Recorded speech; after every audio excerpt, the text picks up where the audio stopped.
हाँ जी बेटा, तो आज अपन अपने लास्ट लेक्चर में मिलते हैं। तो this will be our last lecture. उम्मीद करते हैं कि आप सब पूरा पढ़ के तैयार होंगे एग्जामिनेशन के लिए, अपने एंड पे पूरा कोशिश कर रहे होंगे और कर चुके होंगे प्रिपरेशन। आज अपन लास्ट टॉपिक देखेंगे and last topic of the last chapter that is molecular genetics. और आज हमारा स्टार्टिंग होगा जो हमारे एंजाइम्स हैं और जो मशीनरी है जो कि डीएनए रेप्लिकेशन में रोल प्ले करता है वहां से। So let us begin. देखो ये जो एंजाइम्स काम करते हैं डीएनए रेप्लिकेशन में, क्योंकि लास्ट क्लास में हमने पढ़ लिया था semi conservative model of DNA replication, है ना, हमने वो चीज पढ़ा था। तो आज अपन उसके आगे हैं। उस सेमी कंजर्वेटिव मॉडल जो हमारे बॉडी में जब हो रहा होता है तब जो एंजाइम यूज होता है उसके बारे में जानने वाले हैं। ठीक है, देखिए असल में ह्यूमन में डीएनए पॉलीमरेज काम करता है। क्या काम करता है? DNA polymerase. और ये जो डीएनए पॉलीमरेज काम कर रहा है ना, ये 3 तरह का होता है, जिसमें जो फास्टेस्ट होता है डीएनए पॉलीमरेज 2 होता है। वो इतना तेज होता है कि मान के चलो कि 1 सेकंड में 2000 बेस पेयर या इससे ज्यादा जोड़ता है। ठीक है, इकोलाई का पूरा डीएनए रेप्लिकेशन 20 मिनट में खत्म होता है। इकोलाई का डीएनए छोटा होता है, जाहिर सी बात है, हमारे में समय लगता है। समझो हमारा जो डीएनए है वो कैसे काम करता है वो देखिए। डीएनए रेप्लिकेशन के लिए मेजरली 2 चीज चाहिए, एंजाइम और उसका जो सबस्ट्रेट है न्यूक्लियोटाइड, हमने बात करा था। और न्यूक्लियोटाइड 2 पर्पस को सर्व करता है। एक तो सबस्ट्रेट की तरह भी एक्ट करता है, और चूंकि वो चार्ज हो चुका होता है, चार्जिंग करते हैं न्यूक्लियोटाइड का। न्यूक्लियोटाइड का चार्जिंग यानी न्यूक्लियोटाइड में एटीपी ऐड करते हैं। क्यों करते हैं? 2 काम। जब एटीपी टूटेगा, एक तो मेरे को सबस्ट्रेट के तौर पर न्यूक्लियोटाइड मिलेगा, और दूसरा जो मेरा एटीपी टूटा है वो एज अ एनर्जी सोर्स भी काम करेगा। ठीक है। तीसरा पॉइंट, रेप्लिकेशन जब शुरू होता है तो डीएनए हल्का सा ओपन होता है। ये देखो, ये है हमारा डीएनए,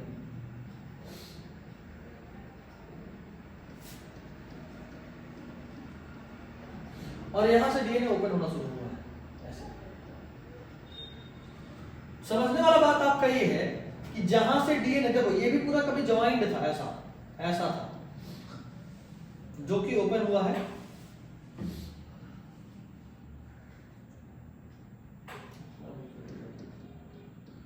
ऐसे, ओपन हुआ है। ठीक है, अब ये जो ओपन हुआ है, ये ओपनिंग को बोलते हैं, इस ओपनिंग को बोलते हैं, दिस इज कॉल्ड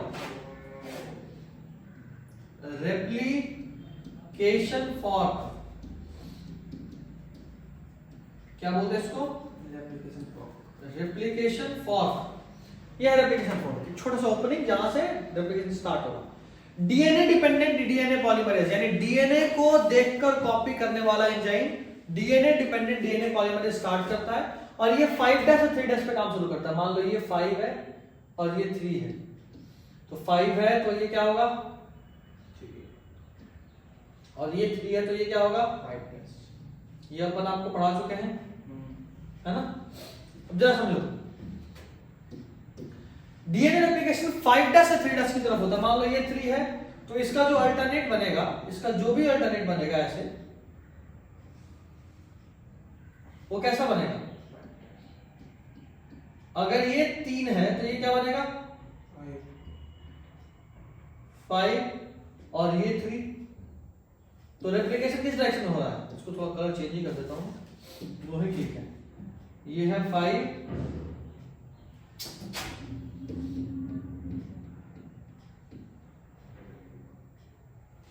यहां पे है 5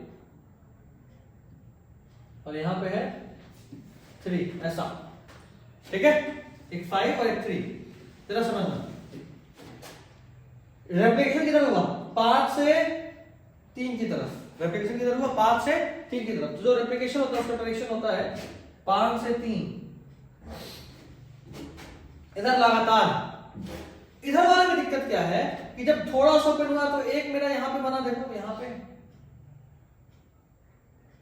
देखो, इनिशिएशन ना हमेशा एक आरएनए से होता है।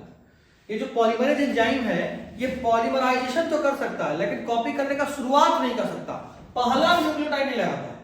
तो क्या होता है कि पहले न्यूक्लियोटाइड की जगह पे यहां पे बन जाता है एक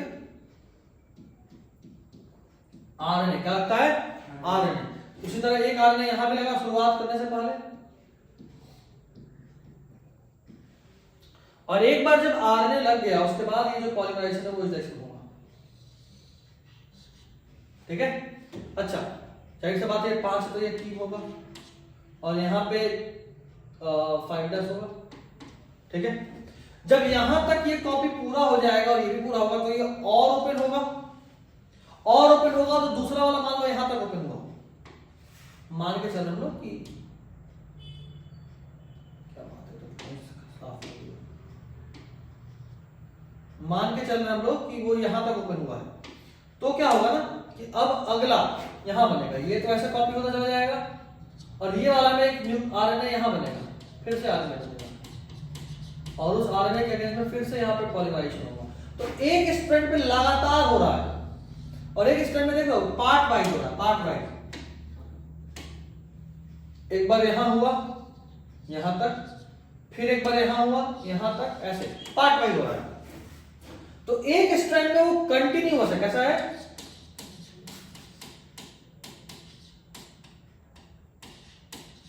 कंटिन्यूअस, और दूसरे में वो है डिसकंटिन्यूअस। तो चूंकि एक स्ट्रैंड में वो कंटिन्यूअस है, एक स्ट्रैंड में वो डिसकंटिन्यूअस है, इसलिए ओवरऑल डीएनए रेप्लिकेशन को बोलते हैं सेमी डिसकंटिन्यूअस। क्या बोलते हैं, सेमी डिसकंटिन्यूअस, क्योंकि एक में कंटिन्यूअस है, लगातार हो रहा है। अगर ऐसे हम आपको दिखाएं, ऐसे अगर आपको दिखाएं कि ये मेरा डीएनए है, ठीक है, ये यहां से ऐसे ओपन हुआ, पहला जो होता है वो ये नहीं दे सकता, स्टार्टिंग ये नहीं कर सकता। तो पहले एक आरएनए आया, अच्छा ये 3' है, ये 5' है, ये 5' है, ये 3' है। ठीक है, पहला आरएनए आया, आरएनए के आगे कॉपी करने का काम डीएनए पॉलीमरेज का और उसमें लगातार कर रहा है, यहां तक ये जुड़ा हुआ है, समझ में आना चाहिए। सच में इतना ही ओपन हुआ, क्लियर एप्लीकेशन फॉर्क है। इस वाले स्ट्रैंड में देखो, इस वाले में पहले यहां पे एक आरएनए बना और वो यहां से यहां तक कॉपी किया, फिर जब इसके आगे एंजाइम इसको ओपन करा तो फिर यहां आरएनए बना जो इसको यहां तक लेके आएगा। कुछ देर बाद जो मेरा एंजाइम है वो और आगे काम करेगा, जब और आगे काम करेगा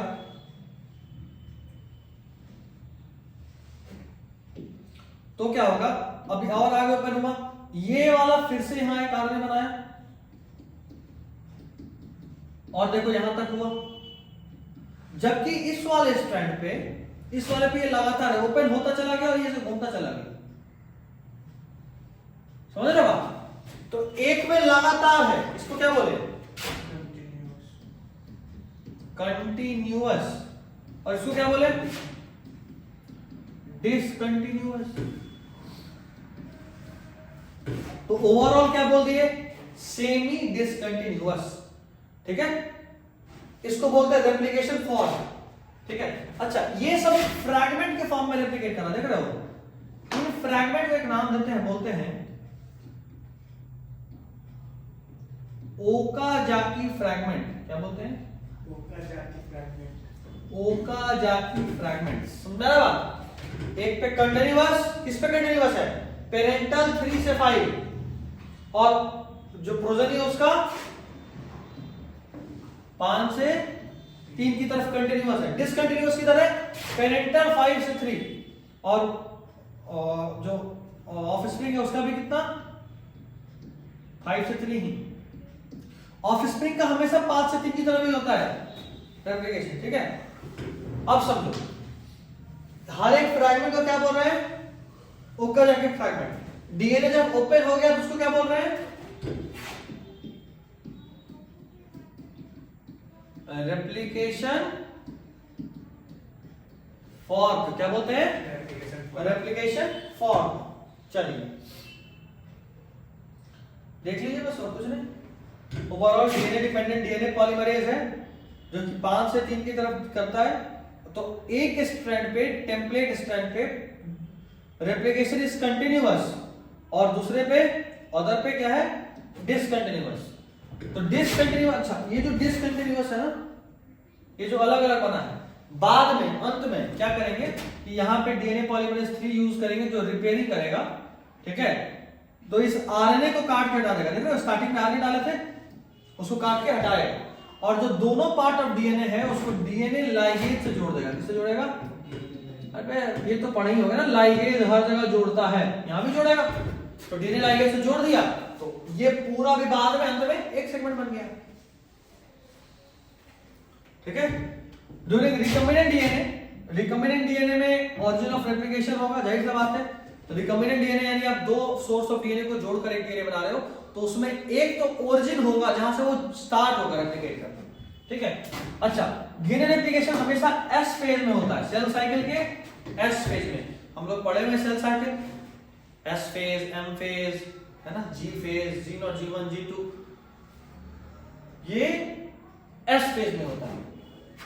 अच्छा, रेप्लिकेशन सेल साइकिल के लगातार आप समझो ना कि कोऑर्डिनेटेड होता है, क्योंकि जिस तरीके से सेल रेप्लिकेट करके दो बना तो उसको दो डीएनए भी चाहिए, उसी तरह जैसे ही डीएनए एक से दो बना तो जाहिर सी बात है वो सेल भी डिवाइड होकर दो सेल में कन्वर्ट हो जाएगा, नहीं तो फिर एक ही सेल में एक सेल डीएनए, उस केस को बोलते हैं पॉलीप्लॉइडी। क्या बोलते हैं? पॉलीप्लॉइडी। पॉलीप्लॉइडी का मतलब क्रोमोसोम नंबर का डबल हो जाना। ठीक है, चलिए इसको आगे लेकर चलते हैं और अब पढ़ेंगे ट्रांसक्रिप्शन। ट्रांसक्रिप्शन होता कैसे है ना, ये भी जानने लायक बात है ना कि ट्रांसक्रिप्शन कैसे होता है। ट्रांसक्रिप्शन अगर आपको समझना है तो इसमें सिंपल तरीका है। Transcription is making RNA from DNA.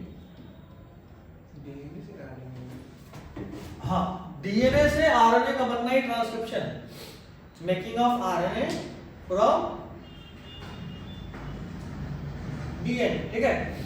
Next, transcription में करते क्या है? जेनेटिक इंफॉर्मेशन को कॉपी करते हैं डीएनए के एक स्ट्रैंड से आरएनए तक, बाद में वही आरएनए चला जाएगा कहां? राइबोसोम में, और क्या करेगा? Protein synthesis. ठीक है। चलिए इसमें कैसे होता है कोडिंग के समझो। किसी भी डीएनए में जिस भी जीन को, देखो पूरा डीएनए एक बार में कभी कॉपी नहीं होता, खासकर आरएनए बनने के लिए। आरएनए बनने के लिए सिर्फ डीएनए का वही पार्ट कॉपी होता है जिसमें कुछ इंफॉर्मेशन हो और जिसको अभी यूज में लाना हो। पूरा डीएनए रेप्लिकेशन में कॉपी होगा। ट्रांसक्रिप्शन में सिर्फ डीएनए का वो पार्ट जिसको आगे इंफॉर्मेशन कैरी करके ले जाना है। ठीक है, ये देखिए उसमें 3 यूनिट होता है, एक प्रमोटर, एक जीन और एक टर्मिनेटर। ठीक है। जिस भी पार्ट को आपको आरएनए में कन्वर्ट करना है, आपने उस पार्ट को लिया, उसके आगे एक प्रमोटर सीक्वेंस लगाया।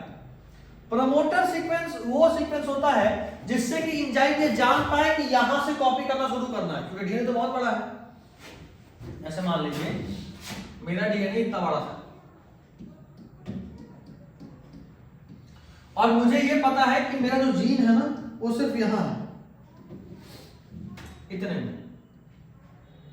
तो भाई साहब आपको एंजाइम को ये तो बताना पड़ेगा ना कि यहां से शुरू करो कॉपी करना और यहां पे आके खत्म कर देना। तो जहां से शुरू करना है वहां पे एक स्पेशल रीजन होता है, इसको बोलते हैं प्रमोटर। क्या होता है? प्रमोटर। और जहां खत्म करना है वहां भी स्पेशल रीजन, उसको बोलते हैं टर्मिनेटर।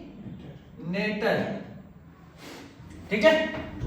तो मेरा प्रमोटर, स्ट्रक्चरल जीन और टर्मिनेटर। ठीक।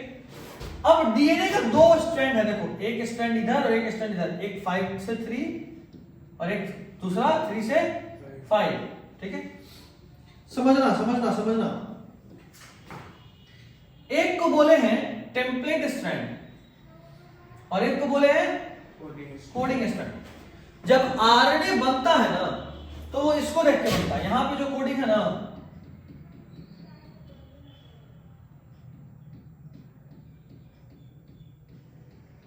यहां पे जो कोडिंग है उसको देख के बनता है। जैसे मान लो यहां ए है तो आरएनए उसका उल्टा करेगा। ए है, आरएनए में क्या होगा? उसके बदले में यू, क्योंकि आरएनए में टी नहीं होता तो वह क्या होगा? यू।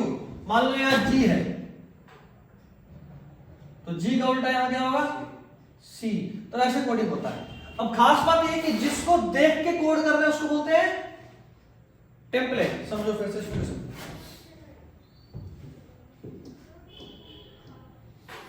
ये मान लो मेरा डीएनए,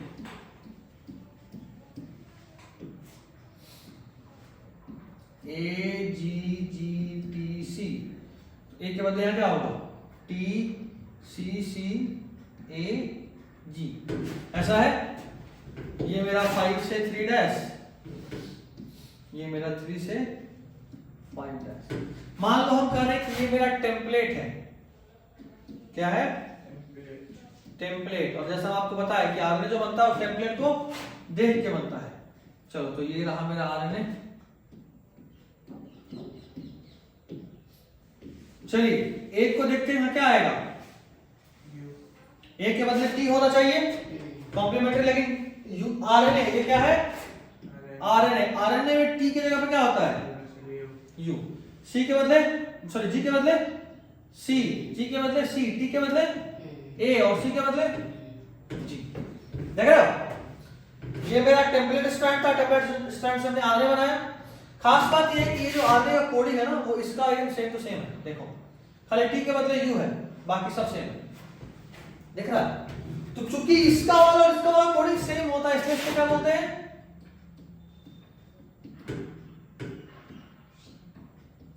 कोडिंग स्ट्रैंड।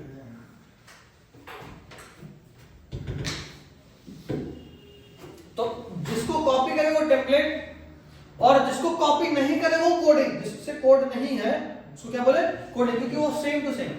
ये कंफ्यूजन है। टेम्पलेट से बनने वाले आरएनए को बोलते हैं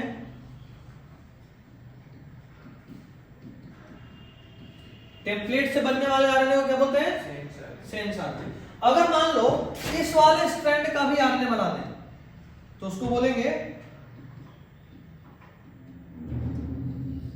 एंटीसेंस आरएनए। अब याद आ रहा होगा बायोटेक एप्लीकेशन वाला आरएनए इंटरफेरेंस। अब मान लो एक सेंस और एक इसी तरह का इसका उल्टा एंटीसेंस में बना दे तो दोनों जुड़ नहीं जाएगा, जुड़ जाएगा तो डीएस आरएनए बन जाएगा।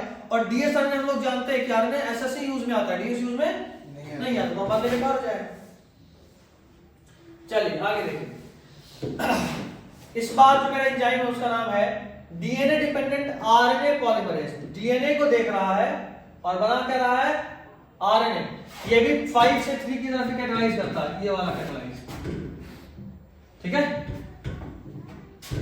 और आरएनए द अदर स्ट्रैंड, हाँ देखो जो किया उसको बोले टेम्पलेट, और the other strand, other strand. देखो इसमें खास बात है, कंफ्यूज करा, दोनों 5 से 3 लिखे हुए हैं।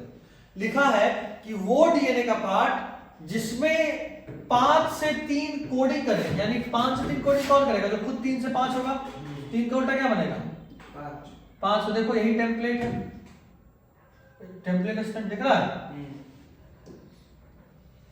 यही टेम्पलेट है। और जो 5 से 3 खुद है वो क्या है कोडिंग। तो देखो लिखा है कि जो खुद 3 से 5 होगा वो टेम्पलेट की तरह एक्ट करेगा, और दूसरा वाला जो 5 से 3 है वो किसकी तरह एक्ट करेगा कोडिंग की तरह। अभी हम लोग पढ़ चुके हैं, जो टेम्पलेट से बनेगा उसको बोलेंगे सेंस आरएनए, जो कोडिंग से बनेगा उसको बोलेंगे एंटी सेंस आरएनए। प्रमोटर 5' की तरफ होता है, जो ये बताता है कि इसके आगे क्या है, provides binding site for RNA polymerase. RNA polymerase वहीं पे आके जुड़ेगा ताकि वो आगे आरएनए बना सके। और टर्मिनेटर 3' की तरफ होता है, जहां पे कि ट्रांसक्रिप्शन क्या होता है खत्म हो जाता है, ठीक है। जरा सा ये भी समझ लेते हैं कि ट्रांसक्रिप्शनल यूनिट कैसे काम करता है। अगर हम बात करें ट्रांसक्रिप्शनल यूनिट का, तो ट्रांसक्रिप्शनल यूनिट वो एरिया है जिसका ट्रांसक्रिप्शन हो रहा होता है, ठीक है। Genes are located in DNA and the DNA sequence coding for tRNA RNA defined as gene, ठीक है। एक टर्म सिस्टोन, ये 2017-18 में पूछा था। सिस्टोन क्या है? सिस्टोन वो पार्ट ऑफ डीएनए है जो कि किसी प्रोटीन को कोड करता है। Cistron is that part of DNA that code a polypeptide, polypeptide यानी किसी प्रोटीन को कोड कर रहा, that is what we call as cistron. Structural gene जो होता है वो मोनोसिस्टोनिक होता है यूकैरियोट्स में, ठीक है। और बैक्टीरिया में वो पॉलीसिस्टोनिक होता है। सिर्फ याद रखना, इसको समझाने में समय लगता है तो इसलिए आप समझेंगे नहीं, बस याद रखेंगे। जो यूकैरियोट्स उसमें कैसा है मोनोसिस्टोनिक, और प्रोकैरियोट में पॉलीसिस्टोनिक। एक खास बात, एक टर्म है एक्सॉन। और एक टर्म है इंट्रॉन। देखो हमारे डीएनए में मैक्सिमम पार्ट क्या है ना, वो नॉन कोडिंग है, ठीक है, ठीक है। हमारे डीएनए में मैक्सिमम पार्ट क्या है, नॉन कोडिंग। पूरे डीएनए का बहुत छोटा सा पार्ट ऐसा है जो किसी प्रोटीन को कोड करता है। डीएनए का वो हिस्सा जो प्रोटीन को कोड करे उसको बोलते हैं, ये कोडिंग होता है, ठीक है। और डीएनए का वो हिस्सा जो किसी भी प्रोटीन को कोड नहीं करे उसको बोलते हैं, या जो बेकार है वो क्या है, इंट्रॉन।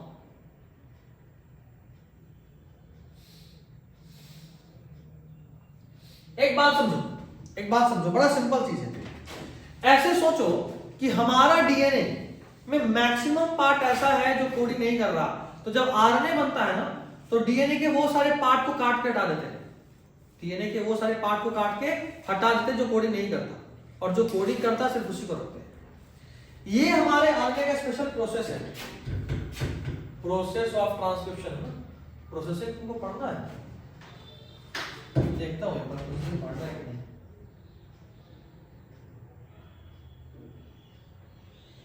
नहीं, यहां तो उड़ा दिए, बट चलो बता देते हैं ना।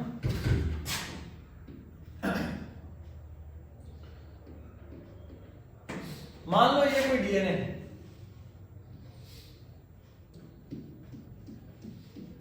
ठीक है। इस डीएनए में ये पार्ट कोडिंग है और ये पार्ट कोडिंग है, ठीक है। हमको आरएनए बनाना है, तो आरएनए बनाने का दो स्ट्रक्चर है। पहला है कैपिंग। सबसे पहले हम लोग आरएनए के ऊपर एक कैप लगाते हैं। जैसे एक आरएनए बना लिया, ये इसको देख के कॉपी बना लिए, उसके स्टार्टिंग में एक चेन बना है जिसको बोले कैप। क्या बोले, जो कि जाके राइबोसोम से जुड़ेगा, ठीक है। और अंत में एक होता है टेल। अंत में क्या होता है, टेल। अब खास बात यह है कि ये जो मेरा बना है इसके अंदर कोडिंग पार्ट भी है। जैसे एक कैपिंग हो गया, कैप बनाना, और टेल बनाना तीसरा प्रोसेस है, इसको बोलते हैं टेलिंग। एक और चीज होता है दूसरा, इसको बोलते हैं स्प्लाइसिंग। क्या बोलते हैं, स्प्लाइसिंग। स्प्लाइसिंग में क्या होता है कि जो नॉन कोडिंग पार्ट है ना, ये वाला पार्ट, इसको इसमें से काट के हटा देते हैं, और जो ये भी जैसे नॉन कोडिंग है इसको हटाया, और इधर तो सब काम का है। तो जो बचा ना, जो बचा, बाकी जो नॉन कोडिंग है उसको काट के हटाया, जो बचा उसको जोड़ देना एक साथ। यानी जो हमारे डीएनए में एक्सॉन भी है और इंट्रॉन भी है, नॉन कोडिंग पार्ट भी है और कोडिंग पार्ट भी है। जबकि आरएनए में सिर्फ और सिर्फ जो मैच्योर प्रोसेस्ड आरएनए होता है उसमें सिर्फ और सिर्फ क्या होता है, एक्सॉन, क्योंकि सारे इंट्रॉन को अपन हटा देते हैं। ये यूकैरियोट्स होता है, किसमें होता है, यूकैरियोट्स। प्रोकैरियोट्स के डीएनए में इंट्रॉन नहीं होता। तो प्रोकैरियोटिक ऑर्गेनिज्म होते हैं, प्रोकैरियोट लैक्स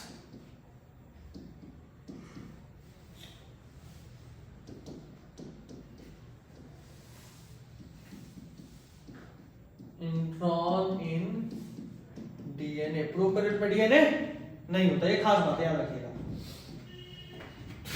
खैर, तो टाइप्स ऑफ डीएनए जब हम देखें तो हमारे को पता चला थोड़ा सा, इस तरीके से अपन डीएनए को रेगुलेट कर रहे होते हैं। उसमें सीक्वेंस होता है, उसमें सिस्टोन होता है, ये मोनोसिस्टोनिक या पॉलीसिस्टोनिक हो सकता है, इसमें एक्सॉन और इंट्रॉन हो सकता है, ठीक है। अब बात है कि कितने तरह का आरएनए होता है और प्रोसेस ऑफ ट्रांसक्रिप्शन क्या है। नॉर्मल वही प्रोसेस है, वो कैप के साथ जुड़ेगा, पॉलीमरेज एंजाइम। देखो, a single DNA dependent RNA polymerase catalyse करता है। अच्छा, RNA polymerase binds to the promoter and initiates transcription. It includes, अच्छा जाहिर सी बात है ना, बताया भी था कि उसमें प्रमोटर होता है, जीन होता है और टर्मिनेटर होता है। आरएनए जो मैच्योर होता है तो वही है। उसमें एक और खास बात है कि आरएनए पॉलीमरेज जो होता है वो सिर्फ कैटेलाइज करता है, बाकी आरएनए पॉलीमरेज जो होता है ना, जैसे ये मान लो मेरा आरएनए पॉलीमरेज है, आरएनए पॉलीमरेज। आरएनए पॉलीमरेज का काम है सिर्फ और सिर्फ आरएनए को पॉलीमराइज करना, यानी सिर्फ और सिर्फ आरएनए को बनाना। आरएनए पॉलीमरेज के अलावा यहाँ पे कुछ और भी होता है। सबसे पहले इसको बोलते हैं इनिशिएशन फैक्टर। क्या बोलते हैं?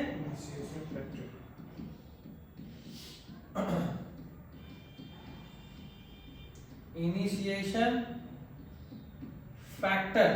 इनिशिएशन फैक्टर क्या करता है कि पॉलीमराइजेशन को स्टार्ट करवाता है। पॉलीमराइज करा आरएनए पॉलीमरेज।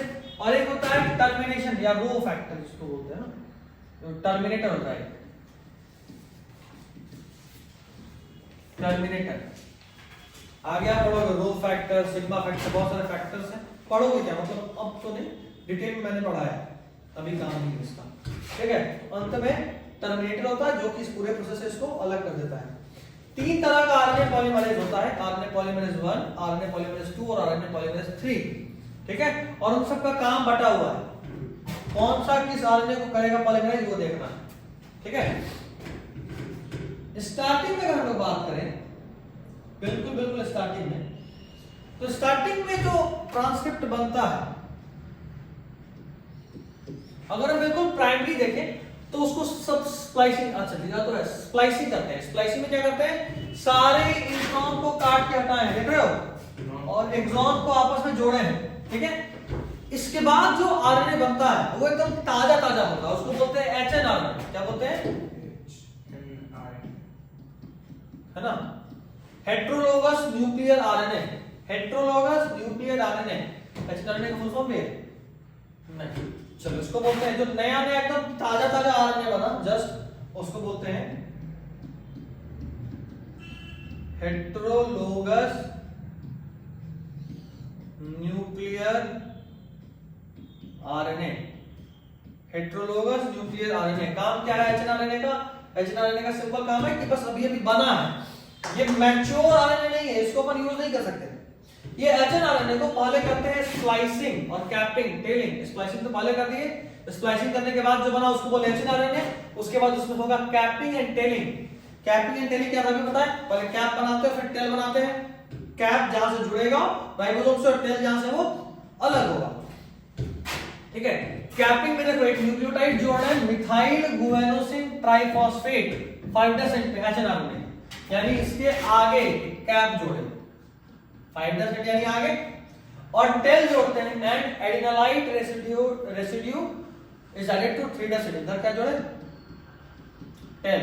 तो पहले जो हमारे पास बन रहा था उसमें स्प्लाइसिंग करें, स्प्लाइसिंग करने के बाद जो बना उसको बोले एचएनआरएनए।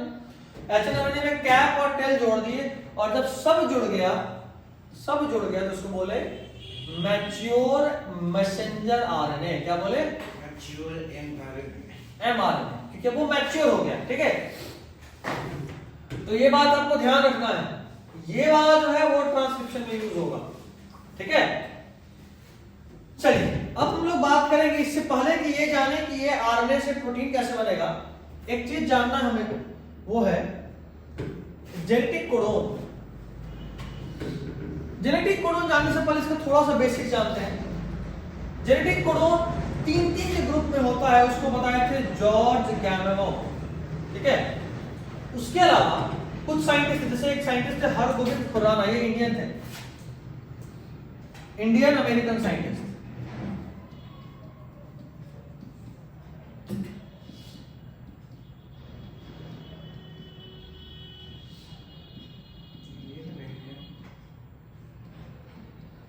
पहले इंडियन थे, बाद में मिलकर यहाँ पे बस गए थे, ठीक है। हरगोविंद खुराना एक इंडियन अमेरिकन साइंटिस्ट है जिन्होंने पहली बार इस तरह से आरएनए से खुद से डिजाइन करा था, डीएनए खुद से आरएनए डिजाइन करा। तो synthesising RNA with combination of bases, बिना किसी डीएनए के आरएनए बनाए थे। और उसके बाद एक और साइंटिस्ट थे मार्सेल लैरेनबर्ग, इन्होंने सेल फ्री सिस्टम में प्रोटीन सिंथेसिस करा था। और लास्ट में एक और एंजाइम था सेरेब्रो ओक्वा एंजाइम, ये जो एंजाइम था बिना किसी डीएनए के आरएनए बना दिया था। सेरेब्रो ओक्वा एंजाइम बिना किसी टेम्पलेट डीएनए को देखे हुए खुद से आरएनए बनाया। जब इतना सब कुछ हो गया तो साइंटिस्ट लोग के दिमाग में एक बात तो घुस गया था, और वो बात सिंपल लैंग्वेज में कहे तो सिर्फ इतना था कि कुछ ना कुछ तो है डीएनए में जो कोडेड है और जिस कोड को रीड करके हमारा बॉडी प्रोटीन बनाता है। कुछ तो है जो कोडेड है और उस कोड को रीड करके हमारा बॉडी प्रोटीन बनाता है। हमने बाद में रिसर्च करा तो हमारे पास टोटल 61 कोडोन्स थे जो अमीनो एसिड के लिए कोड करते थे, और वो ट्रिपलेट्स थे, यानी 3-3 के ग्रुप में। जैसे मान लो ये मेरा डीएनए है,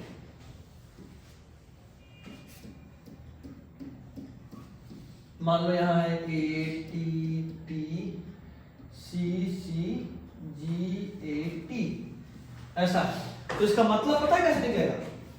इस पूरे कोडिंग में पहले तो इन 3 का एक मतलब है, ये 3 एक अमीनो एसिड के लिए कोड है, फिर अगला 3 एक अमीनो एसिड के लिए कोड है, और उससे कम अगर कुछ है तो ये कुछ कोड नहीं कर रहा। मतलब ये जो टोटल 8 दिख रहा है बेस, ये 8 बेस मिलकर सिर्फ 2 अमीनो एसिड को कोड कर रहा है। तो आपको ये जानना है। तो अच्छा, हमारे पास टोटल 61 कोड है और जो अमीनो एसिड कोड होना है वो 20 होना है। मतलब ये कि 60-61 रुपया से हमको सिर्फ 20 चीज मिलना है, ठीक है। और हर चीज एक चीज से एक ही मिलता है, मतलब ऐसा नहीं कि 2 या 3 मिला के कोड मिला के 1 मिलेगा, नहीं। तुम्हारे पास 61 रुपया है और हम करें कि 1 रुपया में एक चीज मिलता है, मतलब सही बात है, एक बात तो तय है। अच्छा, 1 रुपया में एक चीज मिलता है और 20 ही तरह का चीज है, यानी एक बात तो तय है कि 2-4 तरह के रुपयों से तुम सेम ही चीज कर दोगे तभी तो होगा। तो 61 कोड है लेकिन अमीनो एसिड 20 कोड होना है। तो इसका मतलब एक बात तो तय है कि ये कोड डीजनरेट है। कुछ अमीनो एसिड एक से अधिक कोडोन के द्वारा कोड करे जाते हैं, और अगर ऐसा कुछ हो कि कोई अमीनो एसिड एक से अधिक कोडोन के द्वारा कोड करा जाए उसको बोलते हैं डीजेनरेट कोडोन। क्या बोलते हैं? डीजेनरेट कोडोन, ठीक है। अच्छा, ये कोडोन जो होता है वो एमआरएनए की तरह होता है, रीड करता है, यहाँ कोई पंक्चुएशन नहीं होता, इट इज कॉमालेस। कॉमालेस का मतलब कि लगातार है, ऐसा नहीं कि जैसे मान लो ये कोडिंग है और ये कोडिंग है तो बीच में कोई गैप है, नहीं, ऐसा नहीं है, ये लगातार पढ़ रहे हैं, ATT CCG AAT इस तरह से, समझ रहे हो आप? तो इट इज कॉमनलेस। अच्छा, कुछ जो होते हैं ना अमीनो कोडोन वो यूनिवर्सल है, कुछ एक्सेप्शन देखो। यूनिवर्सल यानी जो कोड तुम्हारे बॉडी में एक खास अमीनो एसिड को कोड कर रहा है वो सेम कोड बैक्टीरिया में भी सेम ही अमीनो एसिड को कोड करेगा, यानी दीज आर यूनिवर्सल। एक ही चीज एक से, मतलब एक चीज जो यहां जिस चीज को कोड कर रहा है वही वो कहीं पे भी कोड करेगा। This is what we call as genetic codons are universal, ठीक है। और कुछ एक्सेप्शन भी है, जैसा मैंने कहा कुछ एक्सेप्शन भी है।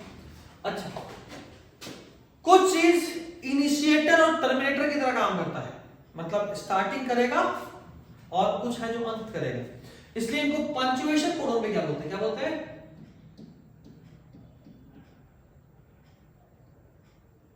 पंक्चुएशन कोडोन, क्योंकि वो पंक्चुएट करता है, स्टार्ट एंड करता है।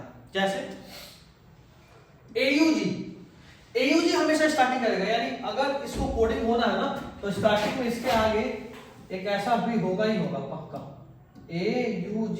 AUG रहा तभी कोडिंग स्टार्ट होगा। तो AUG 2 काम करता है, एक तो स्टार्ट करता है और साथ में मिथ्योनिन एक अमीनो एसिड इसको कोड करता है। पता है AUG अगर नहीं रहा ना तो वहां पे कभी कभी GUG भी काम कर देता है, AUG के साथ साथ कभी कभी GUG काम करता है। तो GUG नॉर्मली कुछ और कोड करता है, लेकिन अगर वो स्टार्टिंग में आ गया ना इनिशिएशन में तो वो मिथ्योनिन ही कोड करेगा। तो स्टार्टिंग हमेशा ही किससे होता है? AUG या GUG से।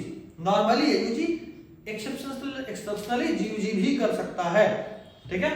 और एंड हमेशा होता है UAA, UAG और UGA से, वो स्टॉप कोडोन से, ठीक। अच्छा, अब इसमें कभी कभी म्यूटेशन यानी चेंज भी हो सकता है। अगर मान लो गलती से जैसा हम कहें कि इस 3-3 का मतलब है, मतलब किसका है? 3-3 का। गलती से एक बदल के यहाँ T के जगह पे हो जाए C, तो देख रहे हो कहानी कैसे बदल गया? AUG ACT CCG AT बदल गया कहानी। अच्छा, इसको बोलते हैं पॉइंट म्यूटेशन। क्या बोलते हैं इस तरह के म्यूटेशन को? Point mutation. पॉइंट म्यूटेशन इसलिए बोलते हैं क्योंकि वो सिर्फ एक जगह पे हो रहा है। अगर ऐसा हो कि मान लो ये वाला पोर्शन डिलीट हो गया, ये गायब हो गया, तो उसके बाद का सब बदल जाएगा। कैसे? जरा समझो। पहला कोडिंग क्या है? AUG, उसके बाद वर्डिंग देखो ATC, तीन के ग्रुप में कर रहे हैं तो गायब ही हो गया। तो क्या हो गया ATC, मतलब बदल गया देखो तो। उसके बाद देखो अब हो गया CGA, मतलब बदला, ये एकदम सब बदल गया। तो एक होता है पॉइंट डिलीशन, यहां पे कुछ चेंज हुआ तो वो तो फिर भी ठीक है। अगर कुछ ऐड या सब्ट्रैक्ट हो जाए तो उसके बाद का सब बदलता है, इसको बोलते हैं फ्रेम शिफ्ट म्यूटेशन। एक पॉइंट म्यूटेशन था जैसे सिकल सेल एनीमिया, ये पॉइंट म्यूटेशन का एग्जांपल, क्योंकि वहां पे सिर्फ एक जगह पे चेंज होता है, सिर्फ यहां ऐसा। अगर एक में ऐड या सब्ट्रैक्ट होने की वजह से उसके बाद का सब बदल जाए, उसको बोलते हैं फ्रेम शिफ्ट म्यूटेशन। ठीक है, बस यही। चलिए इसके बाद आगे बढ़ते हैं। TRP एक देख लेते हैं ना, उसके बाद अपन आगे बढ़ेंगे। ओके